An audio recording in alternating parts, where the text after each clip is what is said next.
But no quarterback room is as wild as Cleveland's. They've added Shedeur Sanders. They brought back Joe Flacco.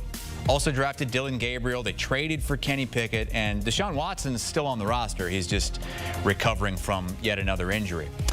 We have been going division by division, grading every team's off-season moves. We hit the AFC North today. And Tyler Sullivan is going to be handing out the grades. We are going to start with the ever-interesting Cleveland Browns, who I think get an A+ for interest. I mean, I want to hear about them. I want to see them on Hard Knocks and all that stuff. But what do they get for what they've done on the field, Tyler? Yeah, I give him a C+, and it's like a bad version of the Brady Bunch in that quarterback room, right? You're talking about the old head and Joe Flacco. You have Kenny Pickett, who is just kind of weirdly sitting around. And then when they brought in Dylan Gabriel at the NFL draft, you're like, okay, here it comes. They're completely out on Shedeur Sanders.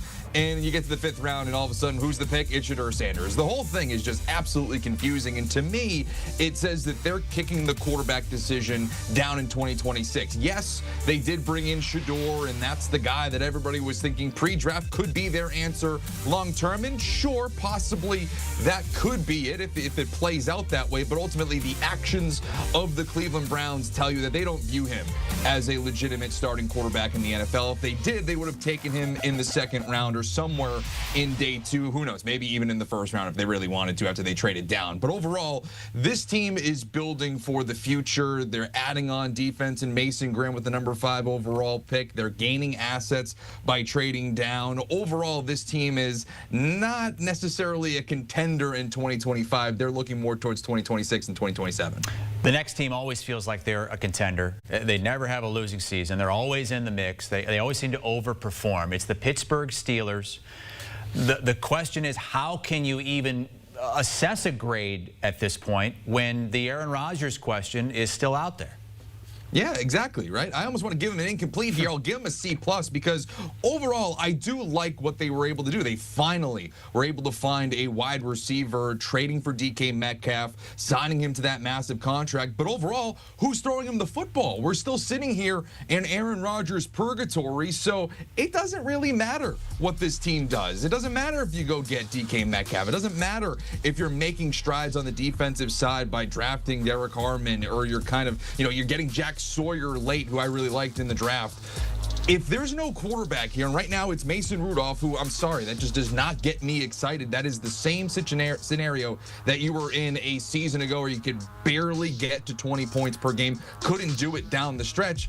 None of these additions really matter. So as much as I want to give them a higher grade, because I do like overall what they were able to do in certain respects, I just can't get excited about the Pittsburgh Steelers right now because I don't know who's going to be under center. We don't know what Aaron Rodgers is going to do. He's liable to sign with them the second I get off here, or he's liable to take this into week 10 somehow, and we still don't have a decision from him. It's the first day of May. The very first preseason game is the last day of July, the Hall of Fame game. Let's go to the Cincinnati Bengals, who did what they could on offense. They brought back Chase on a big deal. They brought back Higgins on a big deal. But offense hasn't been the question. The question's on D, and there's still a big question mark for their best player on defense. Yeah, you're absolutely right. I give him a C here, and that's kind of crazy, right? Because you're like, okay, they signed T. Higgins. They signed Jamar Chase. They were able to bring the band back together for Joe Burrow on offense. But to me, this is the same exact team that we saw in 2024. And when we're trying to look at these grades, we're trying to answer the question of, did you get better from a season ago? And I look at this Cincinnati Bengals team and say, no, they're largely the same team. We don't know what's going to happen with Trey Hendrickson. That's still kind of the looming situation hovering over their heads. And he is the best defensive player they have. This team, the reason why they missed out on the postseason in 2024 was because of this defense. It didn't matter that they had Jamar Chase and T. Higgins, who, again, they were able to retain. Credit to them. Good for the ownership to pull out the money and keep those guys there. But overall, defensively, I still have major concerns. Shamar Stewart in the first round has the tools to be a premier pass rusher in the NFL, but in college, he totaled 4.5 sacks. It's not like this is someone who they're going to bring in and instantly can be plug and play, and you know that he's going to be a game changer on the defensive side of the ball. There's some inherent risks there. So when we have questions about your first-round draft pick on defense, we don't know about your best player on defense in Trey Hendrickson. Hendrickson, I can't really give you more than a C++.